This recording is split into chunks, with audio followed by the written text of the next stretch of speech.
ከየት ወደ የት መሄድ እንዳለበት ራሱ ወንጌል እያነሳ ይጥለዋል። ከፈለገበት ያደርሰዋል። በስመ አብ ወወልድ ወመንፈስ ቅዱስ አሐዱ አምላክ። በስመ አብ ወወልድ ወመንፈስ ቅዱስ አሐዱ አምላክ። በስመ አብ ወወልድ ወመንፈስ ቅዱስ አሐዱ አምላክ። ይትባረክ እግዚአብሔር አምላከ አበዊነ ቅዱሳን ዘሰባሃ ምህረቶ ለአይሌነ። ምህረቱን ቸርነቱን ይቅርታውን በሕይወታችን ላይ ያጸናልን የአባቶቻችን አምላክ ቅዱስ እግዚአብሔር ስላደረገልን በጎ ስራው ስለ ቸርነቱ ሁሉ ስሙ የተመሰገነ ይሁን። የእናታችን የቅድስት ድንግል ማርያም የቅዱሳን መላእክት የቅዱስ መስቀሉ የቅዱሳን ነቢያት የቅዱሳን ሐዋርያት የሰማዕታት የጻድቃን የደናግል የመነኮሳት በረከታቸው ረድኤታቸው አይለየን። የተከበራችሁ ካህናት አባቶች፣ ዲያቆናት ወንድሞች፣ አባቶች የገዳሙ መናንያን፣ እናቶች የገዳሙ መናንያት፣ የእግዚአብሔር ቤተሰቦች የምትሆኑ ሁላችሁ አንድ አምላክ በሚሆን በአብ በወልድ በመንፈስ ቅዱስ ስም እንደምን ከረማችሁ? እንደምን አደራችሁ? እንደምን ዋላችሁ? ቸርነት ገንዘቡ የሆነ ፈጣሪያችን በትዕግስቱና በቸርነቱ ይህን ቀን ስለጨመረልን ስሙ የተመሰገነ ይሁን። በመካከላችን ተገኝቶ እንዲያስተምረን እንዲመክረን ቅዱስ ፈቃዱ ይሁንልን። እንኳን አደረሳችሁ። ዛሬ የምንማማርበት ርዕስ ለአዲስ ዓመት አዲስ ሰውነት በሚል ርዕስ ነው የምንማማረው።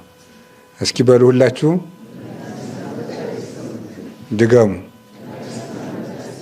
ሶስተኛ ለአዲስ ዓመት አዲስ ሰውነት በሚል ርዕስ እንማማራለን ማለት ነው።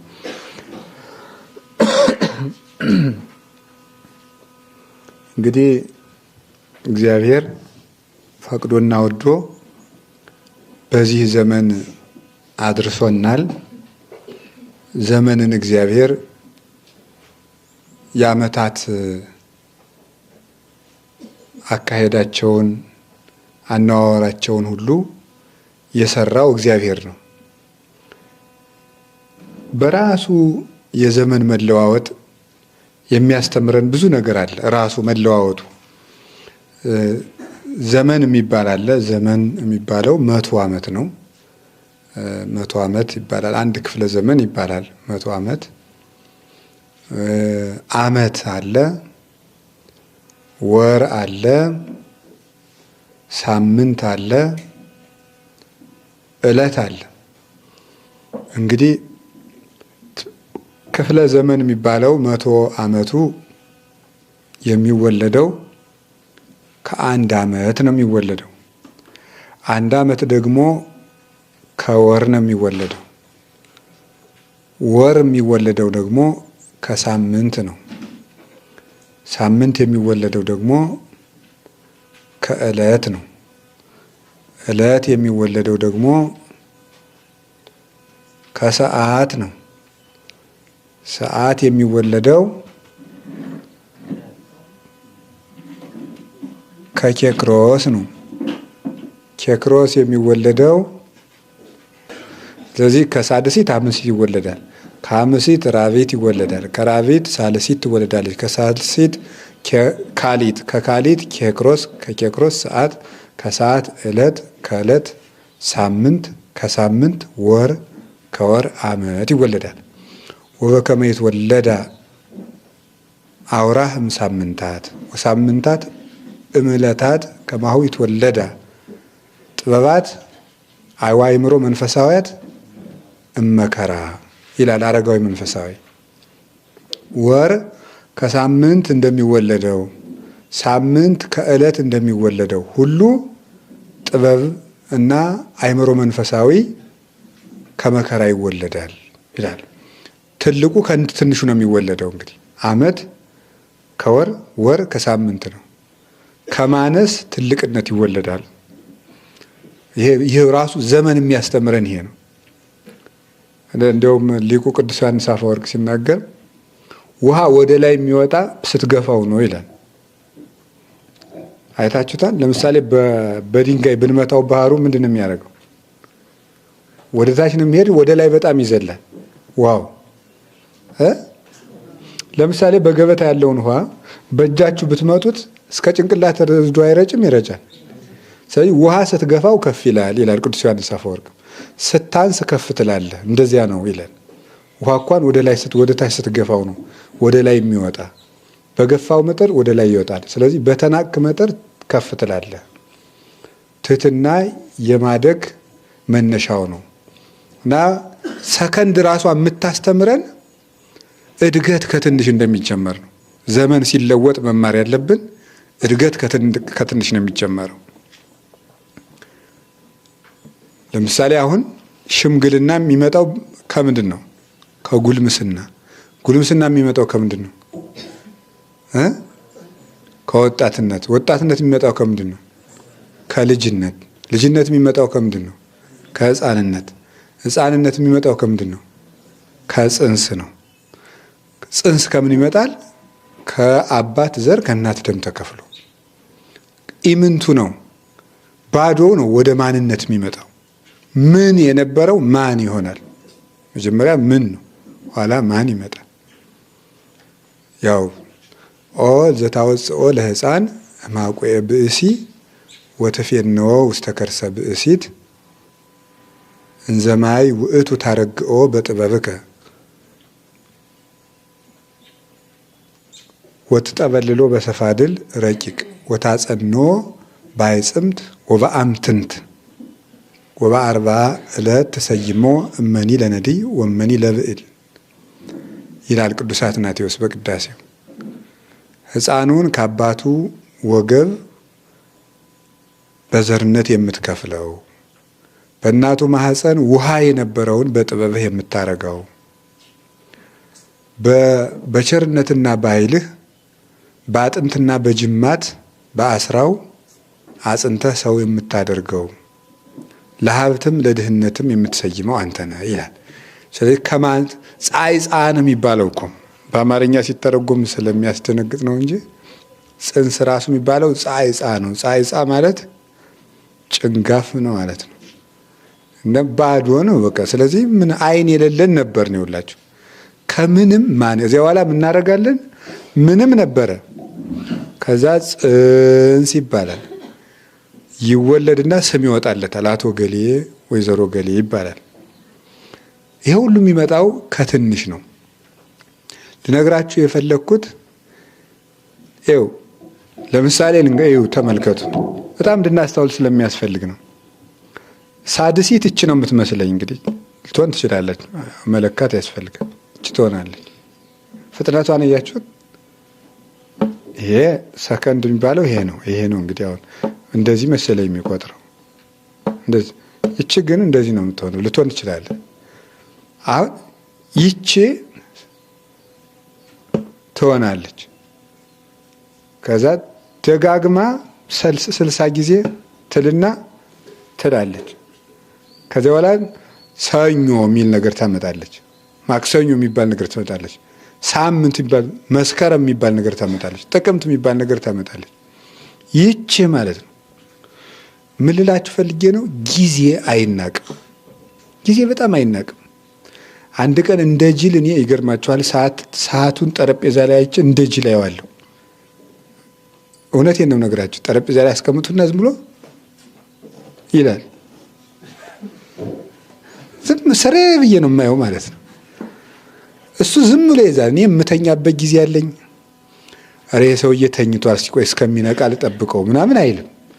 እኔ ተኝቼውላ እሱ ዝም ብሎ መሄድ፣ እኔ እየቀለድኩ መሄድ፣ እኔ ቁጭ እንዳልኩ እሱ መሄድ እና በጣም ይገርመኛል። እናንተ ምን አይነት ነገር ነው እኮ እንዴ!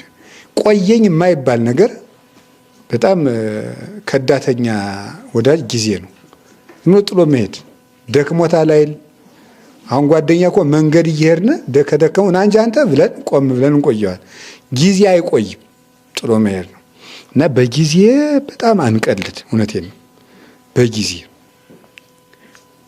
የሆነ ቦታ ላይ የሆነ ነገር እጃችን ላይ ቁጭ እንዳለ በጊዜ እናሳልፈዋለን። በጊዜ የዓይናችን ጊዜ ያልፋል። የሚያይበት ጊዜ ያለው ጊዜ እንደተጎለተ ዝም ብሎ እዚህ ላይ እንደፈጠጠ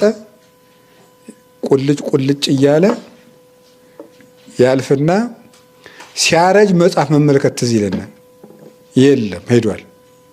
ድሮ ነበር የሚነበብ። ሁሉ ነገር ኋላ ነው ትዝ የሚለን። ስናረጅ መማሩ ትዝ ይላል። ሁሉ ነገር ትዝ ይላል። እና በጊዜ እንድናውቅበት ያስፈልጋል። እግዚአብሔር የሰጠን ትልቅ ሀብት ጊዜ ነው። እንትን ምንድነው ከበደ ሚካኤል ነው መሰል የሚባሉት ገጣሚ አይደል? ካልተሳፈሩበት ቶሎ ተሽቀዳድሞ ጊዜ ታክሲ አይደለም አይጠብቅም ቆሞ። ታክሲም ከሞላለት ጥሎ ነው የሚሄደው። እስኪሞላለት ነው የሚጠብቅ። እና ጊዜ አለው። ሁሉ ነገር ጊዜ አለ። መወደድም ጊዜ አለው። ያልፋል። እውነቴን ነው። አሁን ለምሳሌ ወጋችን ሁሉ ሰው የሚሰማበት ጊዜ አለ አይደል? ስንሸመግል ደግሞ ማንም መስማት አይፈልግም። የሚገርማችሁ ሰው ሲያረጅ ጭንቅላቱ ውስጥ ሁለት ነገሮች ነው የሚቀሩት። በእኔ መረዳት ነው እንግዲህ አርጅቻ አላየሁትም። አሁን እንደምታየው ከሆነ የሆነ ማዕከላዊ ነገር ነኝ መሰለኝ። ግን ስረዳው ዝም ብዬ መጽሐፍትን እያነበብኩ ስገመግም ሰው ሲያረጅ ጭንቅላት ውስጥ የሚቀር ሁለት ነገር ነው። አንደኛው እንደዚህ ባላደርግ ኑሮ አይወይኔ የሚል ነው። አይወይኔ እንዲህ ባላደርግ ኑሮ፣ በ20 ዓመቴ እንዲህ ባላደርግ ኑሮ፣ የዚያን ጊዜ የገሌ ጓደኝነት ምን ነው ቢቀርብኝ፣ ወይም እንደዚህ ወደዚህ ሀገር ባለድ እንንትና ጋር ባሉል፣ ወይም እንዲህ ባላደርግ ኑሮ። ይሄውላችሁ ወጣትነትና ያረጋ ውሃ አንድ ነው። ያረጋ ውሃ ላይ ሄዳችሁ ፊታችሁ እንዲህ ብላችሁ ይዩት። ያሳያል? አያሳይም። እንዲህ ሲል አያሳይም። መርጋት ሲጀምር ምን ያደርጋል? ፊት ቁልጭ ብሎ ይታያል። እርጅና የመርጋት ጊዜ ነው። የዚያን ጊዜ ድሮ የተሳሳት ነው ሁሉ ቁልጭ ብሎ ይመጣል እንደ መስታወት አይኑን አፍጥጦ። ድሮ እንደ ቅዠት ስናደርገው የነበረው ነገር ሁሉ አደገኛ ነገር ነው። ባለፈው በሰኔ ወር ቀደም ብዬ ግንቦት ላይ ጀርመን ነበርኩኝ እና የዩጎዝላቪያ ቤተክርስቲያን ውስጥ እሄዳለሁ። ዩጎዝላቪያ ያው የምስራቅ ኦርቶዶክሶች ነው። ከኛ ቤተክርስቲያን ጋር አንድ አይደለም። ልሳለም አይደለም የሄድኩት። የኛ ቤተክርስቲያን ያው ተከራይተው እነሱ ጋር ይቀድሳሉ። ተከራይተው ሳይሆን ፈቅደውላቸው ነው። እና የኛ ቤተክርስቲያን ልሳለም ሲሄድ አንድ ትልቅ ሴትዮ ፈረንጅ ናቸው፣ መጽሐፍ ይሸጣሉ። የነሱ ሱቅ ላይ ነው የሚሸጡት። የምስራቅ ኦርቶዶክሶች ቤተክርስቲያን ላይ እየሸጡ አሉ። አንድ ስገምት 70 ዓመት የሚሆናቸው ይመስላሉ። እና ያው እኔ አንድ ልማድ አለኝ። እንግዳ ሰው ሳገኝ 3 ምክር ምከረኝ የሚል ልምድ አለኝ። እና እንግዲህ ከጠቀማቸው ያዙት። ማንንም ሰው አዲስ ሰው ከሆነ ያገኘሁት ፈረንጅም ይሁን ጥቁር ይሁን የሚጠቅመኝ 3 ምክር እስኪ ምከረኝ እለዋለሁ። የሚለውን እሰማለሁ እና መጥቼ ማስታወሻ ላይ ጽፈዋለሁ። ሲጠራቀም እንግዲህ ማድረገውን አላውቅም። እና 3 ምክር ይምከሩኝ እናታችን፣ ሽማግሌ ነው ትርሶ አልኳቸው። አይ ምን አሉ? አይ እኔ አሁን እያሰብኩ ያለሁት በልጅነት ያጠፋሁት ነገር ብቻ ነው ትዝ እያለኝ ያለ እና ሌላ ምን ሰው መመክርበት አቅም የለኝም እና ኃጢአተኛ ስለሆንኩ አልቅሱልኝ ብለው አለቀሱ። እና እግዚአብሔር ይቅር እንዲለኝ ነው እዚች ሱቅ የምሸጠው ቤተክርስቲያን አገልግዬ ይቅር ታገኛለሁ ብዬ እና በልጅነት የሰራሁት ነገር ሁሉ ሌሊት ስተኛ ሁሉ እየመጣ ይረብሸኛል። ንስሐ ገብቻለሁ እና እግዚአብሔር ይቅር እንዲለኝ ለምኑልኝ፣ ምክር የለኝም አሉኝ። ከዚህ በላይ ምክር የለም ብዬ እኔም ምክሬን ተቀብዬ መጣሁኝ። እና ሰው ሲያረጅ ይሄ ጭንቅላት ውስጥ ይቀራል። ሁለተኛው ደግሞ የሰው ልጅ እድሜው እየሄደ ሲሄድ ምንድነው የሚገጥመው? እንደዚህ ባደርግ ኖሮ የሚል። የመጀመሪያው ምንድን ነበረ? እንደዚህ ባላደርግ ኖሮ ነው። ሁለተኛሳ ወይኔ እንደዚህ ባደርግ ኖሮ፣ ብማር ኖሮ፣ እንደዚህ ባደርግ ኖሮ፣ እንደዚህ ባደርግ ኖሮ፣ እንደዚህ ባደርግ ኖሮ የሚለው ይቆጫል። እነዚህ ሁለቱ ስታረጁ ትዝ ይላችኋል። ያን ጊዜ በጸሎት አስበኝ። የዛ ጊዜ እነዚህ አሁን ስታረጁ ትዝ ይሏቸዋል፣ እርግጠኛ ነኝ። እና እንደው የሚቻል በሆነ የዚያን ጊዜ የሚሰማንን ነገር ሳብ አድርጎ ዛሬ ማየት የሚቻል ቢሆን ጥሩ ነበረ። ጉዳዩ ግን አይቻልም። እንዲህ ማድረግ ባደርግ ኑሮ አይ ወይኔ እንላለን።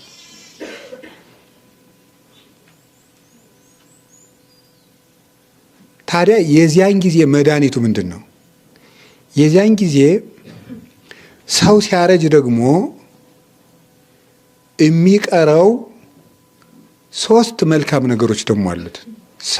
ሰው ሲያረጅ ደግሞ በጊዜ ከተጠቀመ ነው። ይሄ ጊዜን ሳንጠቀምበት ካለፍን እኛ የምንጎዳው ጉዳት ይሄ ነው።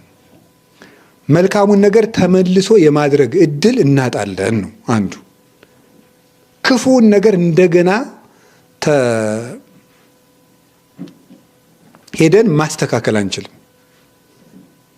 ክፉውን ነገር እንደገና ሄደን ማስተካከል አንችልም። በቃ ሆኗል። ታሪክን ለምሳሌ ማስተካከል አይቻልም፣ ተቀምጧል።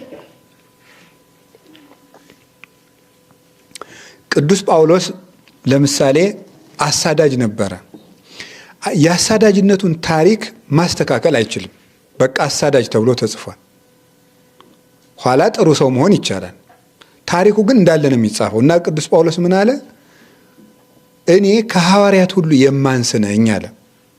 ሊቁ ቅዱስ ዮሐንስ አፈወርቄን ሲተረጉመው ከሐዋርያት ሁሉ የማንስ ነኝ ያለበት ምክንያት ከሐዋርያት ያነሰ ስላስተማረ ሳይሆን የመጀመሪያ አሳዳጅነቱ ትዝ እያለው ነው ይላል። እና ያበላሸነውን ነገር ሕይወታችን አስተካክለን ከእግዚአብሔር ጋር መታረቅ እንችላለን። ሕሊናችን ግን እንደው ምን ጸድቅ እንኳን ቢሆን ንስሐ ብንገባም ይሄ መጥፎ ጠባሳውን ነገር ማስተካከል አንችልም። ሰሎሞን ንስሐ ገብቶ እግዚአብሔር ጋር ድኗል። ሰሎሞን ማለት 1000 ሴት ያገባ ሰው ነው የሚለውን ግን ማስተካከል ይችላል? አይችልም። እንዳለ ተጽፏል መጽሐፍ ቅዱስ ላይ። እነዚህ ይቀራሉ። ይሄ ጊዜን ሳንሰራበት ስንቀርና ክፉ ሰርተንበት ሲያልፍ ነው። መልካም ሰርተን ስናልፍ ደግሞ ለሰው ጭንቅላቱ ውስጥ ሲያረጅ የሚቀሩት 3ቱ ናቸው። የመጀመሪያው መልካም ስራዎቹ ናቸው። መልካም ስራዎቹ ሁልጊዜ ተዝይሎታል። አሁን ብዙ ጊዜ ሽማግሌዎችን አይታችኋቸዋል? ለምንድን ነው ማውራት የሚወዱ ይመስላችኋል? እንግዲህ እኒህ ሰውዬ መንዘባዘብ ጀምሮ ይላቸዋል ሰው። ለምን ይመስላችኋል?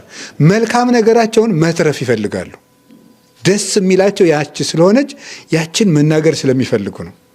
መልካም ነገራቸውን ያችን የሚያዳምጥላቸው ሰው ጥሩ ነው፣ ልባቸውን ያሰርፈዋል። ያንን ትልቁ ማንም የማይሰርቀን ገንዘብ ለሰው ያደረግናት መልካም ነገር ነው። ስትተኙት እዚህ ይላቸዋል። የያዕቆብ ኑሮ ይባላል። በነገራችሁ ላይ ይሄ ያዕቆብ የይስሐቅ ልጅ ግብፅ ተሰዶ ከልጁ ዮሴፍ ቤት የኖራት ኑሮ ምንድን ነው የምትባለው? መልካም አረጋውያን ጥሩ ነገራቸውን እያስታወሱ ያለ ሐዘን የሚኖሩበት ጊዜ ነው ይባላል። ይሄ እርግና ሰናይ የሚባለው ነው። መልካም እርጅና የሚባለው የያዕቆብ ኑሮ ይባላል። በሕሊናቸው ውስጥ የሚመላለስ ክፉ ነገር የሌለባቸውና ሁልጊዜ መልካም ነገርን ከልባቸው እያወጡ ያወፅ ብሎ የሐዲሰ እመዝገቡ የተባለው ያጠራቀማትን መልካም ነገር ለብቸኝነቱ ጊዜ እያወጣ የሚጠቀምባት ሰው ነው።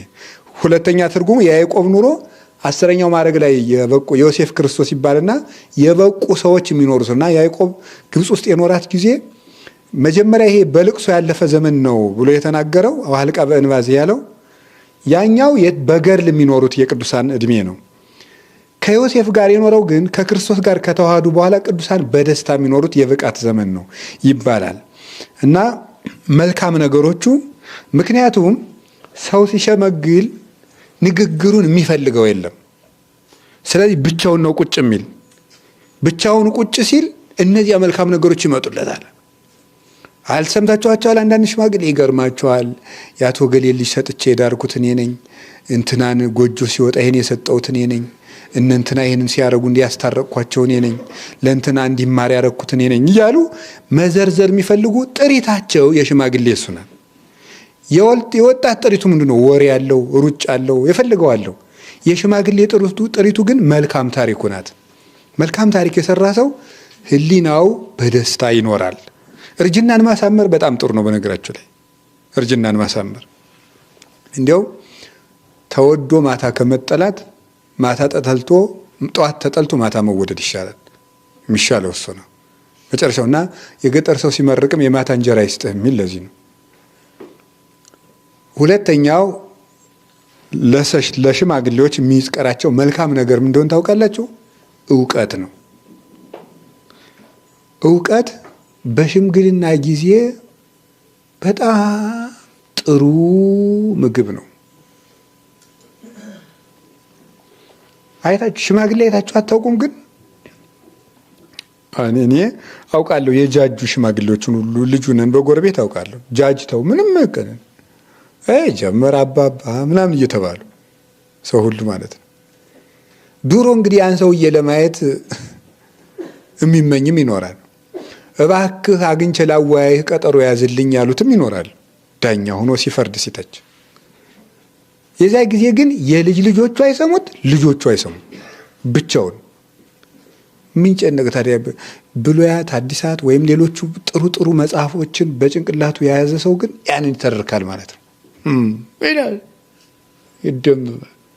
ይሄ ወጣቱ ምናምን ሲያዩት የልጅ ነገር እናት እያለ ደስ ይለዋል፣ አይከፋውም ማለት ነው።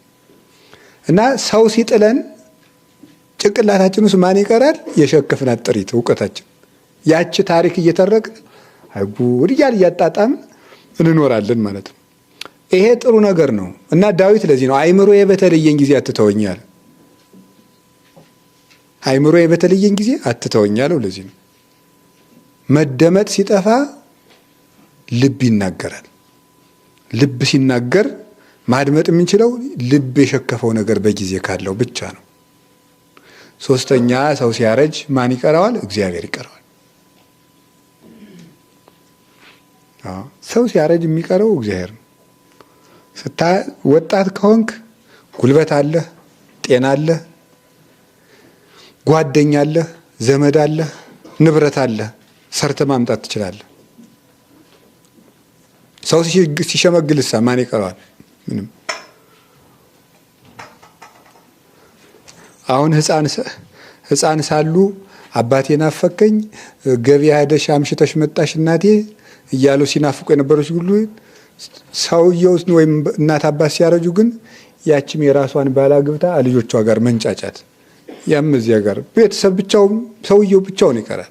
ማን ይቀራል ግን? እግዚአብሔር። ያንን እርጅና የሚያድሰው ማን ነው? እግዚአብሔር ነው። ዘይሄድሳ ከመ ንስር ለውርዙት ከገባሬ ሳይል እግዚአብሔር የተባለው ለዚህ ነው። ንስር ሲያረጅ በእሳት እንደሚታደሰው እርጅናን አድሶ ደስ የሚያሰኝ በጎ ነገር የሚያሳይ እግዚአብሔር ነው። እና ዘመዶቼ ለእርጅናችን ጊዜ ጥሪት እናኑር። 3 ጥሪት ነግሬያቸዋለሁ። ማን ነው? መልካም ስራ፣ እውቀትና እግዚአብሔር። መጨረሻ ላይ የሚቀሩን እነዚህ ናቸው። ሌላው ግን ጥሎ ሀጅ ነው። ምክንያቱም ጥሩ ንግግር ስንናገር የሚወዱን አሉ። ከዛሳ ለምሳሌ አሁን እኔ በዚህ እድሜ እየተናገርኩ ነው። ሽማግሌ ሊቃውንት አሉ እኮ ሊቅ የሆኑ 80-90 ዓመት ይሆናቸው። አሁን መጥተው ቢሰብኩ እንደኔ አድርጎ ይሰማቸዋል? ሰው አይሰማም። ምክንያቱም የወጣቶቹ አፈቀላጤ ነው ማለት ነው። የነዚያ ንግግራቸው ወልደፍደፍ ስለሚል እንቅልፉን ይተኛል ሰው። እኔም እንደዚያው ደግሞ የምረሳበት ጊዜ አለ። ተመስገን። ስለዚህ አሁን የምነግራችሁ ምንድነው? መጨረሻ ላይ እውቀትም ይሄዳል። አሁን እግዚአብሔር በሚያውቀው ልባችሁ እንዳይጎዳ ነው። ስለ ራሴ ልተርክ ፈልጌ አይደለም። ሕያው እግዚአብሔር የሚያውቀው አሁን እዚህ 200 ሰው አድንቆኝ የሚጨምርልኝ አታነግሱኝ፣ አታጠብሱኝ እምለው የሚጠቅምን ነገር ብቻ ለማስተላለፍ ነው። እና ሰው አከናውኖ መናገርም አፍ ይታሰራል። በመልካቸው ሊያዋቸው ሰዎች የሚመኟቸው ሰዎች አሉ። ያድፋል፣ ሁሉም ያልፋል። 3ቱ ግን የሚወስዳቸው የለም። እና ሳይመሽብን በቀን መልካም እናድርግ። እውነቴን ነው የምነግራችሁ። በቀን ቢያንስ እስቲ በቀን አንድ መልካም ነገር ለሰው ላድርግ በሉ እስቲ። በቀን ቢያንስ በቀን ለአንድ ሰው መልካም አድርጉ። ለአንድ ሰው ቢያንስ ለአንድ ሰው በቀን መልካም ካደረጋችሁ ሲጠራቀም በአመት ስንት ይመጣል? 365 መልካም ነገር አደረግን ማለት ነው። በቀን ለአንድ ሰው መልካም ነገር እና በቀን አንድም ሰው ክፉ ላለማስከፋት ሞክሩ። በቀን ለአንድ ሰው ክፉ ካረግን እና ከቀጠለ ስንት ክፉ? 365 ክፉን እስቲ በ50 ዓመት አባዙት። አባዙ ማን ነው እስቲ? አንድ ሰው አባዙ። በ50 ሲባዛ በ365 አባዛ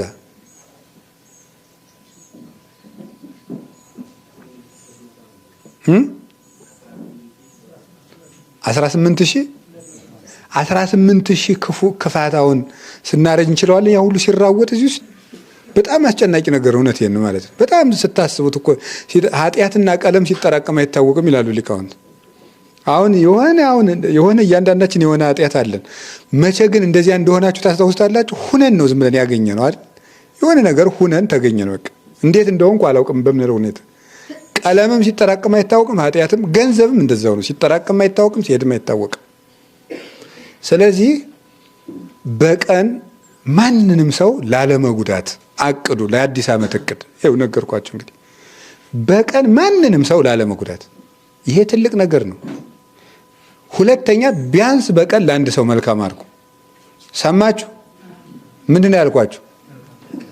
በቀን ማንንም ሰው ምን ላለ ማለት ነው? ላለመጉዳት ማቀድ ማለት ነው። ይሄ ሰዎቹ ክፉ ቢያደርጉብንም መልካም ቢያደርጉብንም ነው። ቀኑን ነው። እኔ ከዚህ በኋላ አትበሉ። እኔ የዚህንን ዓመት ክፉ አላደርግም የሚባል ነገር አይደለም። እለት እለት ነው መስራት፣ በእለት ነው መዘጋጀት። አሁን እኛ ምንድን ነው የምናደርገው? በእቅድ ነው የምንረከው።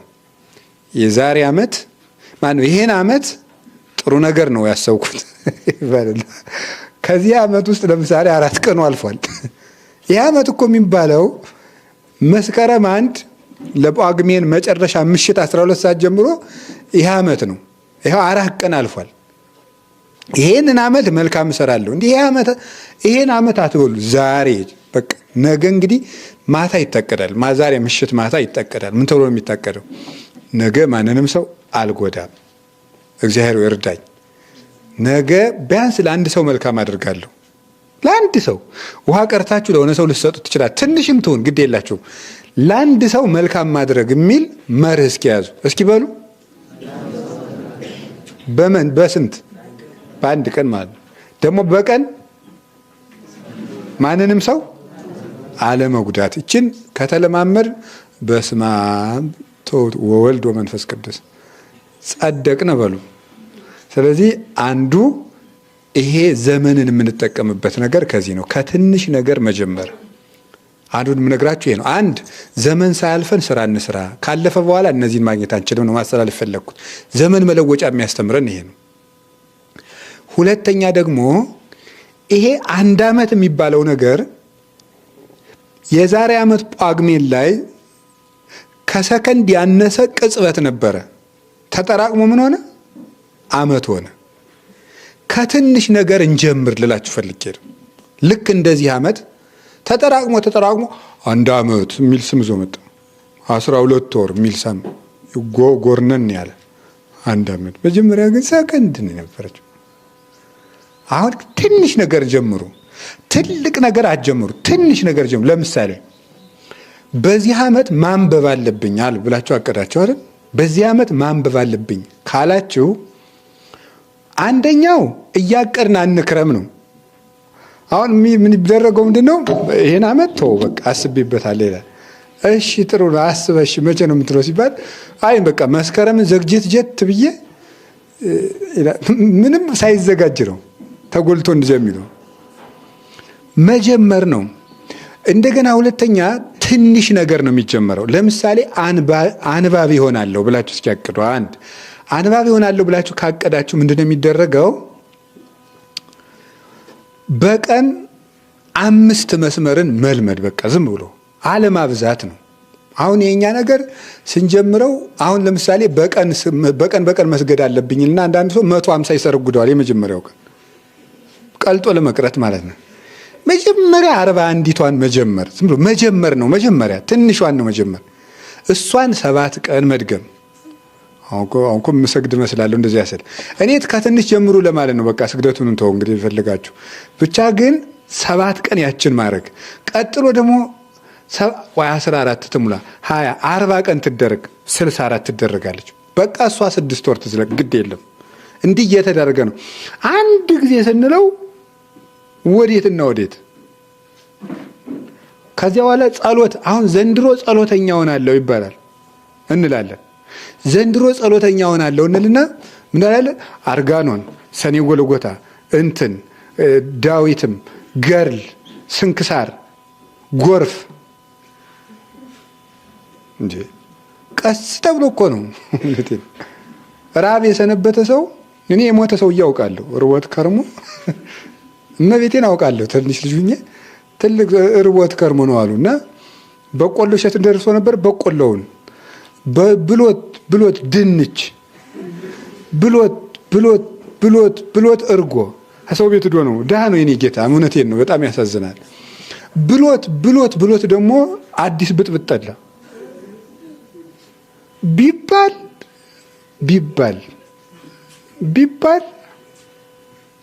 በቃ ሞተ። አንድ ጊዜ አጉል ነው። ቀስ አድርጎ ነው ጌታ እንኳን ራሱ ሐዋርያትን እያንዳንድህ ሐዋርያ ነኝ የምትል እኔ አምላክ ነኝ የተከተልኩ ሁሉ 7 አጽዋምና ጀምር አላለም። ቆይ የሚጾምበት ጊዜ ያለ ቀስ አድርጎ ነው። ሰማችሁ? እሾህ እንደሚያወጣ ሰው ነው።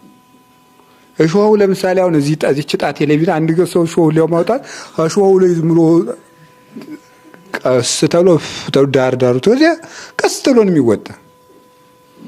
ቀስ አድርጋችሁ ጀምሩ። 5 መስመር ያችን ማስለመድ። ምንም ጸሎት የማይጸልይ ሰው በአንድ ጊዜ ዳዊት ፍካሬ ዘጻድቃን አይደለም የሚደረገው። ቆይ እስቲ 3 ቀን ጧት አንድ አቡነ ስማት ማታ አንዱ ስማት ጀምሪያችን ሳታቋርጥ አቡነ ስማትን ብቻም ብትሆን ከዛ ውዳሴ ማርያም ከ7 ቀን በኋላ ጨምርባት። ቀጥለ ዳዊት ጨምርባታል። እንደዚህ ነው። ንባብም እንደዚህ ነው። አንድ ጊዜ በደንብ አንባቢነት ይወጣናል። ሳምንት መልሰን ደግሞ ነፍስን ማስለመድ ነው እንጂ በአንድ ጊዜ ማስጨነቅ አይደለም። ማስለመድ ከትንሽ ሰከንዷ ተጠራቅማ ምን ሆነች ያልኳችሁ አመት በሉ እንጂ ንገሩ እንጂ 5 መስመር በቀን አንድ ሰው ቢያነብ እስኪ አባዛው።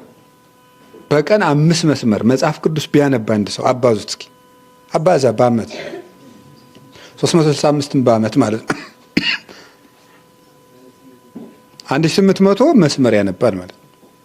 ይኸውላችሁ 5 መስመር እስቲ አንብቡ። 5 መስመር መጀመሪያ ምን አድርገን ስለምናስበው ነው። ኋላ የሚገርማችሁ አሁን አብዝቶ ሰው ጸሎት ከሚያቋርጥባቸው ምክንያቶች አብዝቶ ያንጋጋና ኋላ ሰይጣንም ምኑም ተጨማምሮ የፈተነው ጊዜ ልጸልይ ብሎ ሲያስበው ህማን አንስቶ ነው ከዳዊት ጀምሮ የመድኃኔዓለም ያለ ብሎ ታትቸው ልቀመጥ ዝም ብሎ በቃ ኧረ ብሎ ይቀበል።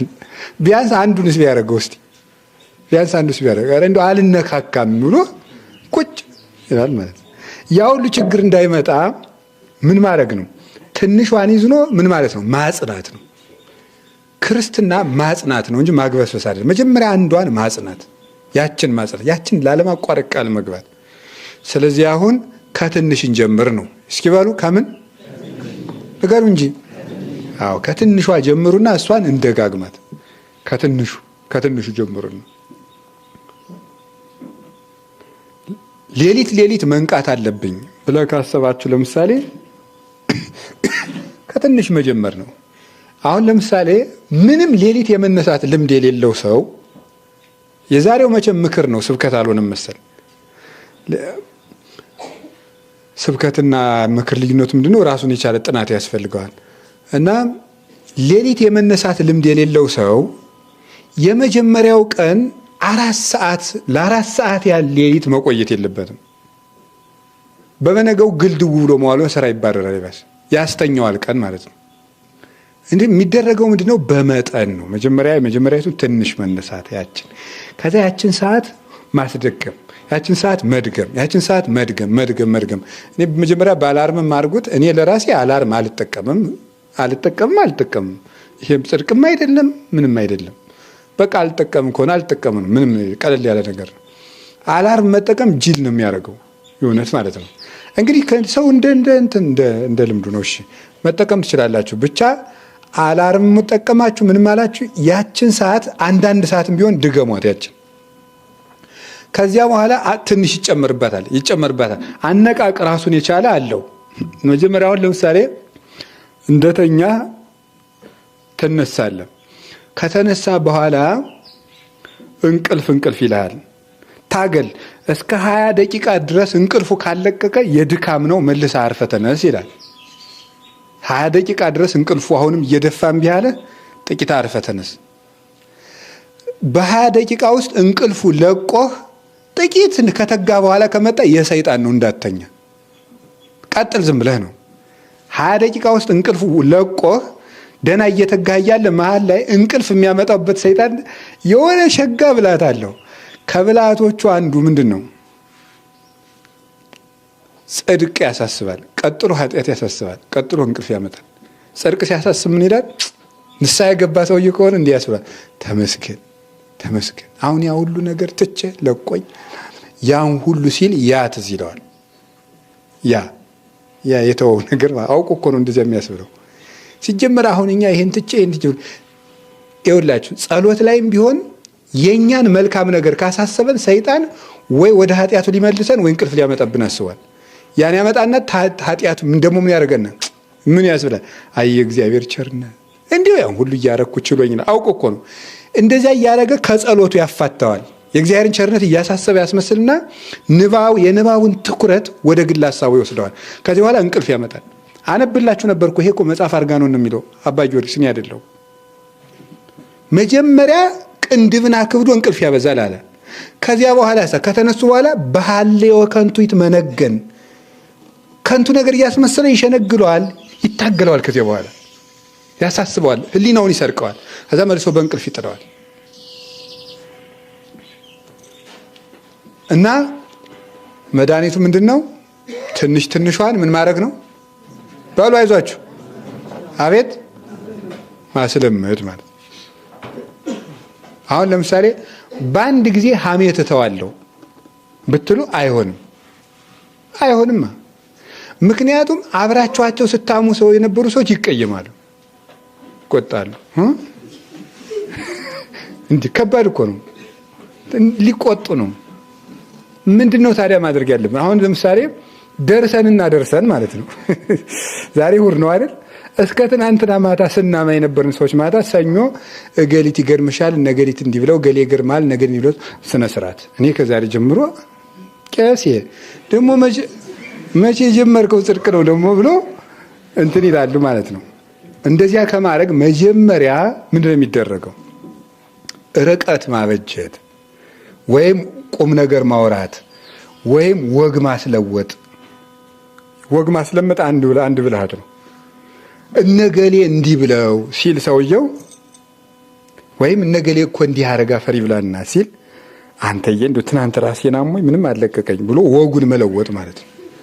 ሌላ ወግ አምጥቶ ወጉን በወግ መለወጥ ይቻላል። ቀስ አድርጎ ነው ሐሜት የሚተው። ያኛውንም እንዳይከፋው ተደርጎ ያም ብልሃት ይፈልጋል። በትንሹ አሁን ይሄ ስለ ዘመን መለወጫ መግቢያ ነው የሰጠዋችሁ እንጂ ርዕሴን አልነካውም። አዲስ ዓመት አዲስ ሰውነት ያልኩትን አልነካውትም። ያልኳችሁ አጠቃላይ ዘመንም ሲለወጥ ምንድነው እኛ ማሰብ ያለብን የሚለውን ዘመን እየተለወጠን ስለሆነ ቆሞ ስለማይጠብቀን ኋላ እንዳይጸጽተን እንስራ የመጀመሪያው መልእክት የነበረ። ከዛ ደግሞ ዘመን ከትንሽ ጀምሮ ነውና የተለወጠ ከትንሽ ጀምረን እንለወጥ። ከትንሽ ጀምሮ ከሰከንድ ጀምሮ በአመት ተለወጠ። እኛም ከትንሽ ጀምረን እንለወጥ። በሉ ከትንሽ ጀምረን ምን ማድረግ እንለወጥ ነው። ለምሳሌ መጽሐፍ ቅዱስ ላይ ብናመጣው ቅዱሳን ሐዋርያት ዓለምን ሁሉ አስከትለዋል። አይደለም እንዴ? የነሰን ተሉ አምህርተ ሰናይ ለፍኖት ተብሏል እኮ። እኛ ሐዋርያት ያስተማሩን በጎ ጎዳና እንከተላለን ተብሏል። ሐዋርያት መሪዎቻችን ናቸው። ዓለምን ሁሉ አስከተሉት። የጀመሩት ግን ምን በማድረግ ነው? በመከተል ነው። በመከተል ጀመሩና አስከተሉ። መጀመሪያ ከትንሽ ነው የሚጀመረው። ሳይገባቸው ተከተሉ። ዓለምን እያስተማሩ አስከተሉ። መጀመሪያ ከትንሽ ነው የሚጀመረው፣ ብድግ ከማድረግ። መረብን በመተው ጀመረ፣ ልቡን ሁሉ ተወ። መረብን ያልተወ ሰው ሰውነቱን ለእሳት ሊሰጥ አይችልም። ትንሽ ነገር በመተው ነው ትልቅ ነገር መተው የሚቻለው። መለማመድ ነው።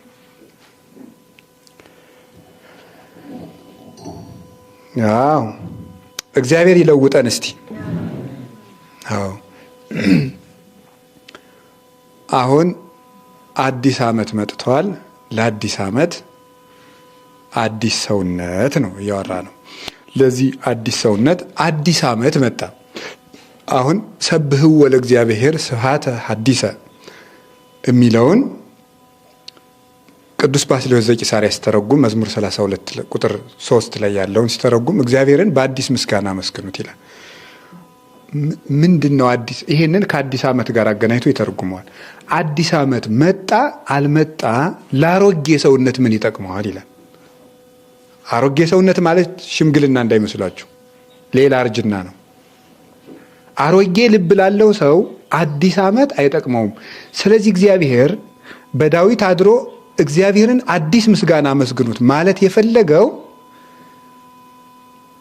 እናንተ ሰውነታችሁን እያደሳችሁ እግዚአብሔርን አመስግኑት ነው። ምክንያቱም እግዚአብሔር እርጅና የለበትም። እግዚአብሔር አዲስ ነውና አዲስ ሰውነት ይፈልጋል። አሁን አንድ ሰው ታሞ ተኝቶ ፀሐይ ወጣች ብንለው ጥቅም የለውም፣ ወጥቶ ሊሞቃት አይችልምና። ዘመን ተለወጠ የሚባለው ሰው ሲለወጥ ነው። ላልተለወጠ ሰው አሁንም አሮጌ ዓመት ውስጥ ነው ያለው። ስለዚህ አዲስ ዓመት የሚባለው አዲስ ሰውነት ሲኖረን ነው። በዚህ እርግጠኛ ነው። አዲስ ዓመት የሚኖረው አዲስ ሰውነት ነው። አዲስ ሰውነት እንዴት ነው የምናመጣ የሚለውን ነግሬያችሁ ነው የምንጨርሰው። እንዲህ ይላል ቅዱስ ጳውሎስ ወልበስዎ ለሐዲስ ብእሲ ዘሐድሶ እግዚአብሔር በጽድቅ እግዚአብሔር ወበንጽህ በቅድስና ያደሰውን አዲሱን ሰው ልበሱት ይላል። ኤፌሶን ምዕራፍ 4 ቁጥር 24 ላይ አዲሱን ሰው ልበሱት። ወተሐደሰ ኩሉ ዘኮነ በክርስቶስ እነሆ በክርስቶስ ሁሉ አዲስ ሆነዋል ይላል። ሁለተኛ ቆሮንቶስ ምዕራፍ 5 ቁጥር 17 ላይ እነሆ በክርስቶስ ሁሉ አዲስ ሆኗል። አዲስ ፍጥረት ማለት ነው። ወኮነ ኩሉ ሐዲሰ እምኀበ እግዚአብሔር ሁሉ በእግዚአብሔር አዲስ ሆነዋል ይላል። እንግዲህ በክርስቶስ ሁሉ አዲስ ሆኗል። አንድ አዲሱን ሰው ልበሱት። አሁን እኛ ያለንበት ዘመን በነገራችሁ ላይ በሐዲስ ኪዳን አሮጌ ዓመት የለም። ይህን እንድናውቀው ያስፈልጋል።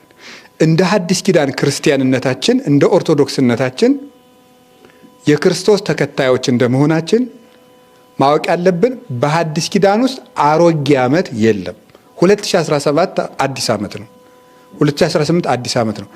አዲስ ዓመት ማለት በእኛ በክርስቲያኖች ዘንድ አዲስ ዓመት ማለት ጌታችን ኢየሱስ ክርስቶስ ከተወለደ ጀምሮ ዓለም እስከሚጠፋ ድረስ ያለው አዲስ ዓመታችን ነው። ለኛ ቀን የምንቆጥረው ቀናትን መለካት ስላለብን ነው።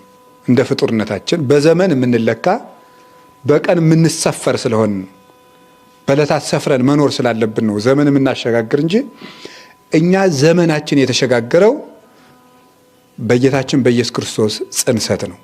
ዓመተ ምሕረት ያልነው ያን ነው። ስለዚህ አሁን ሁላችንም የምንኖረው በአዲስ ዓመት ውስጥ ነው። የክርስቶስ ዘመን አዲስ ዘመን ነው የሚባለው፣ አዲስ ዓመት ነው።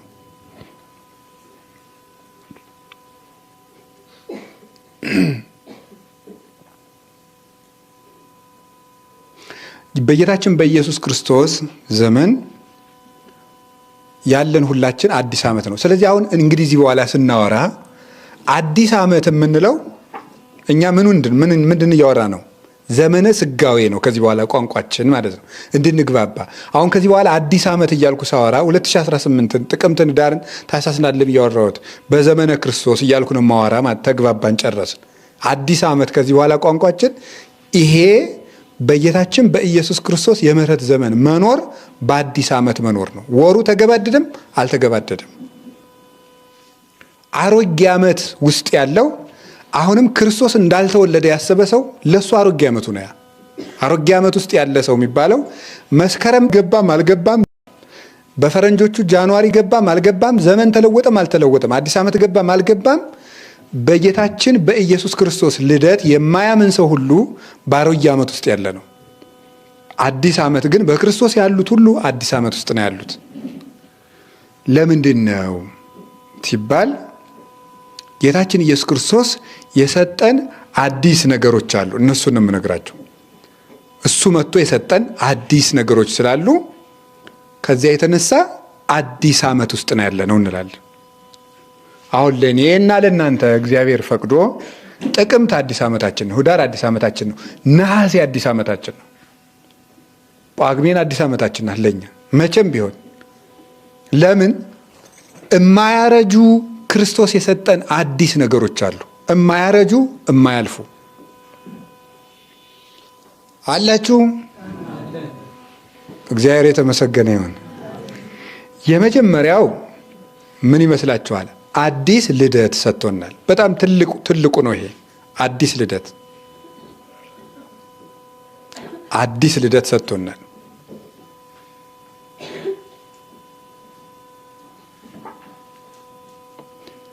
እስመ ወለደነ በምህረቱ በቃለ ጽድቁ ይላል ያዕቆብ ምዕራፍ 1 ቁጥር 18 ላይ በይቅርታውና በቸርነቱ በእውነተኛ አካላዊ ቃሉ በወልድ ወልዶናልና በቃለ ጽድቁ በእውነተኛ ቃሉ ወልዶናልና። ምክንያቱም ልብ በሉ መጀመሪያ የምንወለደው ከምንድን ነበረ? ከሰው ብቻ ነበር የምንወለደው። ከሰው ብቻ ነበር የምንወለደው። አሁን የምንወለደው ግን ከእግዚአብሔር ነው የተወለድነው። ቀድሞ የአብርሃም ልጅነት ብቻ ነበር የሚደርስ። ምን ትልቅ ሰው ቢሆን ሊባል የሚችለው የአብርሃም ልጅ ነው። ምን ትልቅ ሰው ቢሆን ዳዊትን ያህል ሰው እንኳ ቢሆን የአብርሃም ዘር ነው ሊባል የሚችለው። የአብርሃምን ዕዳም እንደተሸከመ። አሁን እኛ ግን የምንባለው የእግዚአብሔር ልጆች ነን። ይህ አዲስ ልደት ነው። አዲስ ልደት ነው የእግዚአብሔር ልጅ መሆን። ይትባረክ እግዚአብሔር አቡሁ ለእግዚእነ ወአምላክነ ወመድኃኒነ ኢየሱስ ክርስቶስ ዘወለደነ በምህረቱ ለተስፋ እንተባቲ ነሃዩ ወይረኩስሂ ወይጸመሂ። ለማይለወጥና ለማያልፍ ተስፋ በምህረቱና በቸርነቱ የወለደን የጌታችን የአምላካችን የመድኃኒታችን ኢየሱስ ክርስቶስ አባት እግዚአብሔር አብ ይክበር ይመስገን ይላል ቅዱስ ጴጥሮስ አንደኛ ጴጥሮስ ምዕራፍ 1 ቁጥር 3 ላይ። ለማያረጅ ለማይጎሰቁል ለማያልፍ ልደት የወለደን በምህረቱ የወለደን እግዚአብሔር ይመስገን ይላል። አሁን አዲስ ልደት አለን። ይህ ትልቅ ነው። አባታችን ሆይ ብሎ መጸለይ የተሰጠን አሁን ነው። እንከመ ውሉድ አንትሙ መዋርስቲሁ አንትሙ፣ ልጆቹ ከሆናችሁ ደግሞ ወራሾቹ ናችሁ ተብለናል። አዲስ ልደት ከሚጠፋ ዘር አይደለም የተወለድነው ነው፣ ያልፋል። ስለዚህ ማያልፍ ሰውነት አለን ማለት ነው። አለማለፍ አለን። የቀድሞ ከሚያልፍ አባት ይወለዳል፣ ያልፋል። አሁን ከማያልፍ እግዚአብሔር ተወልደናል፣ እማያልፍ ሕይወት አለን ማለት ነው። ከሚያልፍ የተወለደ ያልፋል። ከመንፈስ ተወልደናል። እስመ ኩሉ ዘተወልደ እምሥጋ ሥጋ ውእቱ ወዘተወልደ መንፈስ መንፈስ ውእቱ። ከሥጋ የተወለደ ሥጋ ነው፣ ከመንፈስ የተወለደ መንፈስ ነው። አሁን ከመንፈስ ተወልደናል። ክርስቲያን ማለት ምን ማለት ነው? በነገራችን ላይ ክርስቲያን ማለት እኮ ቅቡአን መሲሐውያን ማለት ነው። ክቡራን ማለት ነው። ክርስቲያኖች ማለት በራሱ ሲተረጎም ክቡራን ማለት ነው። ክቡሮች ማለት ነው። ነገስታት ማለት ነው። ክርስቶስ መሲህ ንጉሥ ማለት እንደሆነ ክርስቲያን ደግሞ በክርስቶስ ክቡራን ክርስቶሳውያን ነገስታት፣ ቅቡዓን፣ ስዩማን ማለት ነው። የመንግስተ ሰማያት ነገስታት ናቸው እና አዲስ ልደት ስለተሰጠን ይሄ ትልቅ ነው፣ ትልቅ ስጦታችን ነው። ይሄ 5000 ዘመን አባቶቻችን ሲመኙት የነበረ ነው። የእግዚአብሔር ልጅ የመሆን ስጦታ ማለት ነው።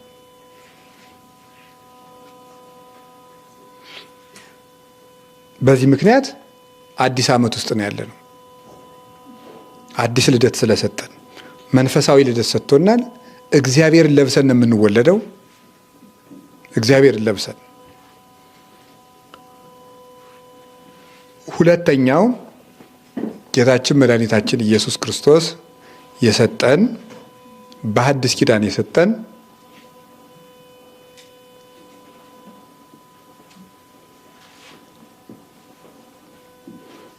አዲስ ቃል ኪዳን ሰጥቶናል። ወእሰር ሎሙ ለደቂቀ እስራኤል ኪዳነ ሐዲሰ፣ ለእስራኤል ልጆች አዲስ ቃል ኪዳንን እገባላቸዋለሁ ይላል ትንቢተ ኤርምያስ ምዕራፍ 31 ቁጥር 31 ላይ ለእስራኤል ልጆች አዲስ ቃል ኪዳን እሰጣቸዋለሁ። ወእህቦሙ ልበ በዘየአምሩኒ እሙንቱ ይከውኑኒ ሕዝቤ ወአነ ከውኖሙ አምላኮሙ፣ እኔን የሚያውቁበት ልብም እሰጣቸዋለሁ። ትንቢተ ኤርምያስ ምዕራፍ 24 ቁጥር 7 ላይ ምዕራፍ 24 ቁጥር 7 ላይ እኔን የሚያውቁበት ልብ እሰጣቸዋለሁ አለ። ምዕራፍ 31 ላይ ቁጥር 31 ላይ ያን አምጥቶ ምን አለው? አዲስ ኪዳን አለው። አዲስ ኪዳን እገባላቸው ያለው ሊቃውንት ሁለቱን ጨምቀው ሲተረጉሙ 24 ላይ ልብ እሰጣቸዋለሁ ብሎ ነበረ። ያ ልብ ደግሞ አዲስ ኪዳን ነው። አዲስ ኪዳንን ነው እኔን የሚያውቁበት ልብ እሰጣቸዋለሁ ብሎ ተናግሮ ነበረ። ስለዚህ ጌታችን መድኃኒታችን ኢየሱስ ክርስቶስ አዲስ ኪዳን ሰጥቶናል። ያ አዲስ ኪዳን አንደኛው እሱን የምናውቅበት ልብ መስጠቱ ነው። እሱን የምናውቅበት ልብ መስጠቱ። በነገራችሁ ላይ ለተርታ ሰው ተርታ ነገር ይነግሩታል፣ ለብልህ ከፍ ያለ ነገር ይነግሩታል። ብልህ እንደሆናችሁ ትረዱኛላችሁ፣ እንዳልሆናችሁም አትረዱኝም ነበር፣ ትረዱኛላችሁ።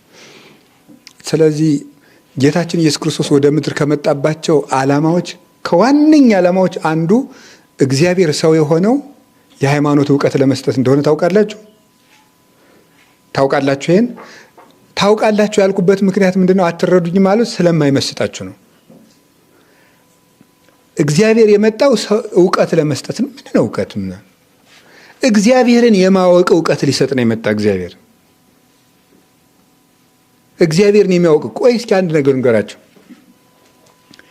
የሆነ ዝነኛ ሰው ብትሰሙና ያ ሰውዬ በሰፈር መጥቷል ብትባሉ ልታዩ ትቸኩላላችሁ? አትቸኩሉም?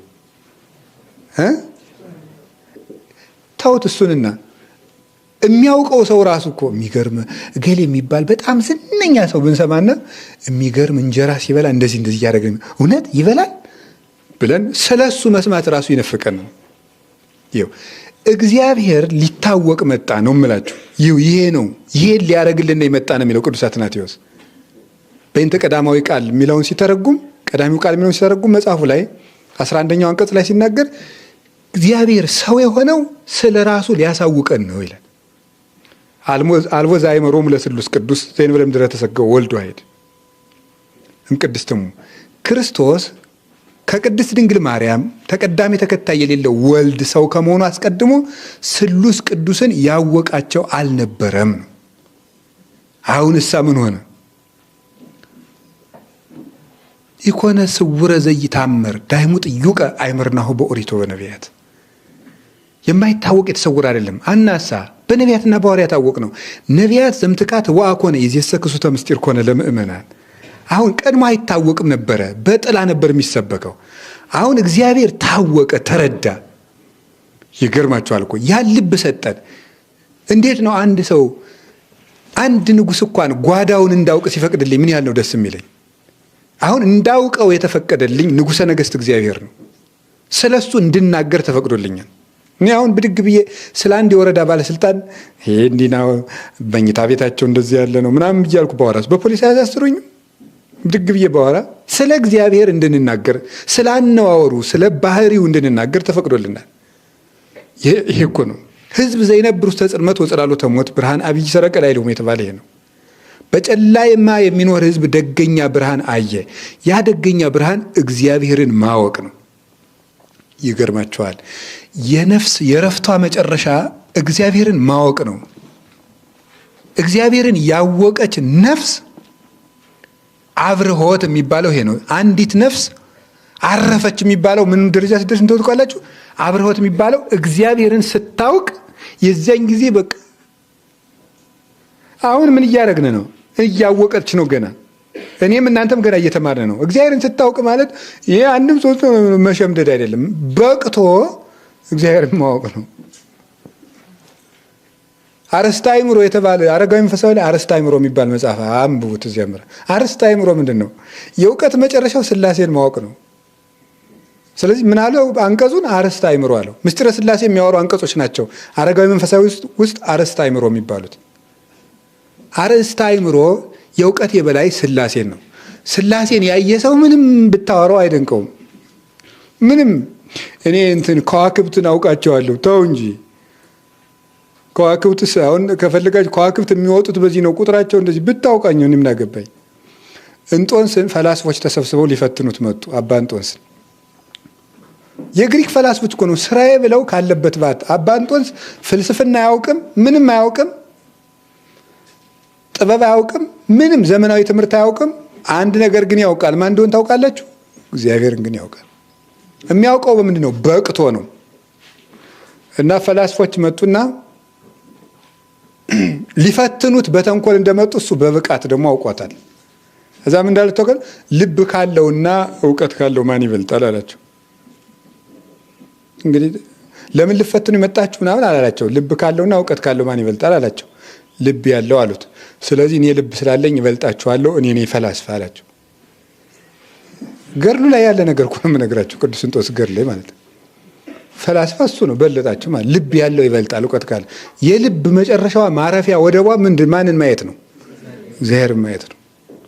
እና ያንን እኮ ነው ሐዋርያት ልባቸው ያረፈው ያ ጎርፍ ነው። ያ ጎርፍ ጎረፈላቸው። ጭጻጥ ዚያዋላ ፈሪሳዊ ቢያወራ ምናምን ቢዶልት ሰይፍ ዞ ቢመጣ ቆም ነገርም የለም። በጥፊ ቢያጠቃረናቸው ደስ እያላቸው ወጡ። ምክንያቱም ያ የብርሃን ጎርፍ ልባቸው ውስጥ ይጎርፋል። ያለ ጎረፈን ሰው ስለ ሰይፍ ብታወራው እሳት ነደደ ሰራዊት ቁሟል ብትለው አይሰማም። ጆሮው የእግዚአብሔርን ድምፅ ብቻ ነው የሚሰማው። እግዚአብሔር ያበር ሊተ የሚለው ይሄን ዝም ብሎ ሌላ ነገር እንዳይመስላችሁ። በልብ የብርሃን ውስጥ እግዚአብሔር የሚያበራለት ሰው እንደምታውቃላችሁ እግዚአብሔር ብርሃኔን ነው አለና ከዛስ ምንትኑ ያፈራኒ ሰራዊት ከቧል ምናምን በሉት ምን ይጸባኒ ታይን ይፈራኒ ልብ የሚለው ያድነኛል፣ ይጠብቀኛል፣ ያስጠለኛል እያለ አይደለም ዳዊት። ከእግዚአብሔር ከጌትነቱ ብርሃን ውስጥ ገብቶ መዋኘት የጀመረ ሰው ስለ ሞት ብታወሩት ሰማይታት እዚህ ውስጥ የገቡ ናቸው።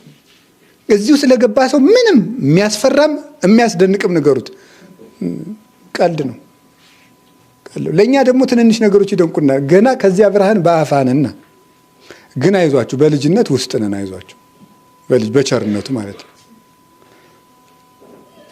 እዚያ እኮ ነው እንዲሁም እኮ አረጋዊ መንፈሳዊ እንደሚናገረው አንዲት ነፍስ ስትበቃ እግዚአብሔር ልቧ ውስጥ መንበረ ኪሩቤል ሁሉ ልቧ ውስጥ ተዘርግቶ ታያለች እና ሰማይን ሁሉ ጥሎ የመጣንም ይመስላል። ሌላ ቦታ የሌለ እስኪመስላት ድረስ ታነክራለች ማለት ነው።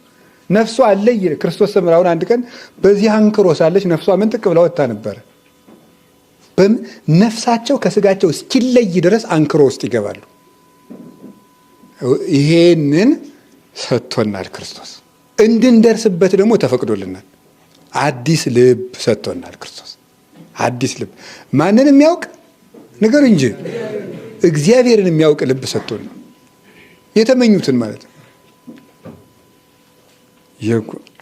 ይሄ ለሊቃነ መላእክት ለመላእክት እንኳን መላእክትና ሊቃነ መላእክት እንኳን ይላል ቅዱስ ዮሐንስ አፈወርቅ ዮሐንስ ወንጌልን ሲተረጉም መላእክትና ሊቃነ መላእክት እንኳ ዮሐንስ ወንጌላዊ ቀዳሚው ቃል ሲል ለመስማት መጥተው ነበር ይላል። ይገርማል። አሁን እኮ እኔ እዚህ ቆሜ የምለፈልፈው ነገር መላእክት ሊሰሙት የሚወዱት ነገር ነው። ይገርማል እኮ የአምላክ ሰው የመሆን ምስጢር ማለት ነው። አንድ አባት ነው መንገድ ላይ ሲሄድ መላእክት የብርሃን መነሳነስ ይዘው ሲሄዱ አገኛቸው። አባ ማርዳሌን ነው የሚባለው። ወዴት እየሄዳችሁ ነው አላቸው። ዮሐንስ አፈወርቅ ተፈሥሒ ፍሥሕት የሚለውን ሲተረጉም ልንሰማ እየሄድን ነው አሉት። አይገርማችሁም?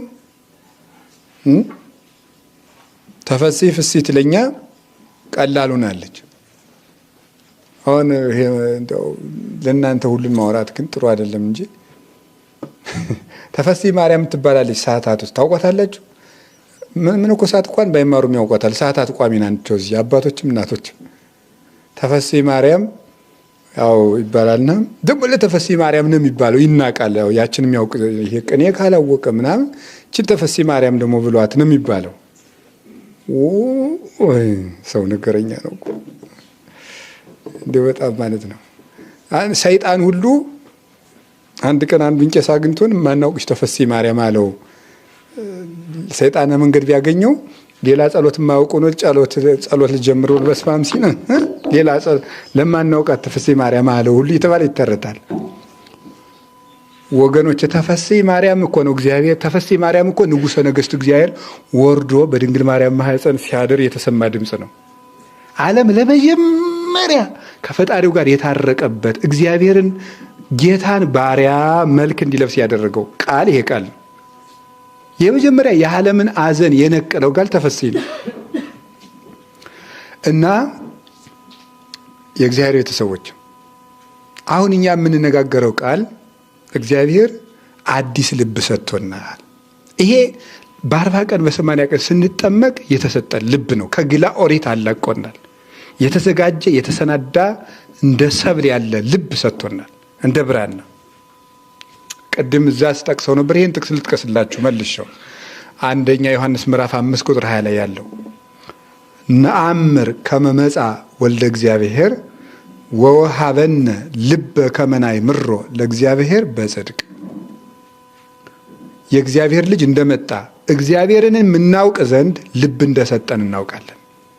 ልቡና እንደሰጠን ይሄን ልብ ስለሰጠንስ ወሀለውነ በአሚን በወልደ እግዚአብሔር እስከ ዛሬ ድረስ በእግዚአብሔር ልጅ በማመን ጸንተን እንኖራለን። ዘውቱ ዘበአማን እግዚአብሔር እሱም እውነተኛ የባሕርይ አምላክ ነው እና ጌታችን ኢየሱስ ክርስቶስ አዲስ ልብ ሰጥቶናል። ይህን ስለሰጠን አዲስ ዓመት ውስጥ ነው ያለነው። አንደኛ ቆሮንቶስ ምዕራፍ 2 ላይም ምን ብሎ ይናገራል? ንሕነሰ ህሊናሁ ለክርስቶስ ብነ፣ እኛ ግን የክርስቶስ ልብ አለን ይላል። ክርስቶስ የሚገልጠው እውቀት አለን ብለው ተርጉመውታል ሊቃውንት በአንድምታው። የክርስቶስ ልብ ማለት ነው መጽሐፍ ቅዱስ ማለት ነው። ወንጌል ማለት ነው። ወንጌል የክርስቶስ ልብ ይባላል። አሁን አንድን ሰው የእግዚአብሔርን ፈቃድ ለማወቅ ምንድን ነው ማድረግ ያለበት? ሀ የሆነ ነገር ማድረግ፣ ለ የሆነ ነገር ማድረግ፣ ሐመርሃ የሆነ ነገር ማድረግ አይደለም።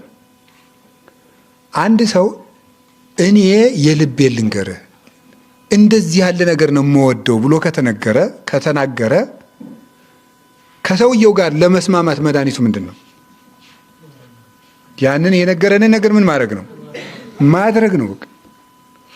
እኔ እንደዚህ ያለ ነገር አልወድም ልቤን ላጫውት ካለስ፣ ለምሳሌ አንድ ሰውዬ ለሚስቱ ስሚማቴ ጨው የበዛበት ወጥ አልወድም አለ። እንዲያው ከልቤን የምጠላው አለ። እዚህ ባል ጋር ተስማምቶ ለመኖር ጨው ማብዛት ነው ወይስ ምንድን ነው? በቃ ታወቀ እኮ ነገሩ። ወንጌል የክርስቶስ ልብ የተባለች ለምንድን ነው? የሚፈልገውንም ነግሮናል፣ ከዛስ የማይፈልገውንም ነግሮናል። የእግዚአብሔር ፈቃድ እንዴት ይታወቃል ብሎ ብዙ ሰው ይጠይቃል። የእግዚአብሔር ፈቃድ የሚታወቀው ወንጌልን በመተግበር ነው። በቃ ሌላ የለው። ወንጌል የሚለውን ካደረገ አንድ ሰው ከየት ወደ ሄድ መሄድ እንዳለበት ራሱ ወንጌል እያነሳ ይጥለዋል፣ ከፈለገበት ያደርሰዋል። ዝም ብሎ ወንጌልን መተግበር፣ ቁረብ ካለ መቁረብ፣ ጸልይ ካለ መጸለይ፣ ታረቅ ካለ መታረቅ፣ ስጥ ካለ መስጠት። እነዚህ እማንቱ ይምርሃኒ ወይ ሰዳኒ ውስጥ ደብረ መቅደስ እነዚህ ናቸው እየመሩ ወደ እግዚአብሔር ደብረ መቅደስ ወደምትባለው ልዕልና ነፍስ የሚያስገቡት እነዚህ ናቸው። እነዚህ የሚመሩት ብርሃንና ጽድቅ ላክልኝ ያለው እሱ ልጅህን ላክ፣ መንፈስ ቅዱስን ላክ፣ ሕግ ላክልኝ ተላከ። እነዚህ ራሳቸው ይመራሉ። ሰውን የሚመሩት እነዚህ ናቸው። እና ወንጌል አነቡ። ደግሜ የምነግራቸው ለዚህ አዲስ ዓመት ወንጌል አነቡ እና በሕግ ለመኖር የቻልነውን እንጣር። እግዚአብሔር ይርዳን። አዲስ ኪዳን አንደኛው አዲስ ሕግ ነው። ሶስተኛው ጌታችን ኢየሱስ ክርስቶስ የሰጠን አዲስ ኪዳን የሚባለው የአዲስ ኪዳን ደሙ ነው። ዝንቱ ውእቱ ደሜ ዘሐዲስ ስርዓት ዘሐዲስ ኪዳን ዘበእንቲአክሙ ያነቀው ኩናት ያለው ስለ እናንተ ለዓለም ሁሉ የኃጢአት ቤዛ ሆኖ የሚፈስ የሐዲስ ኪዳን ደሜ ይህ ነው። ማቴዎስ 26 ላይ የሐዲስ ኪዳን ደም ይሄ ነው። ለምንድን ነው የሐዲስ ኪዳን ደም የሚለው? የሐዲስ ኪዳን ደም የሚለው ለምንድን ነው የሐዲስ ኪዳን ደም የሚለው? የአሮጌው ኪዳን ደም ነበራ። የአሮጌው ኪዳን ደም ምንድን ነው? የተወሰኑ ሰዎችን ብቻ የሚጠብቅ ነው።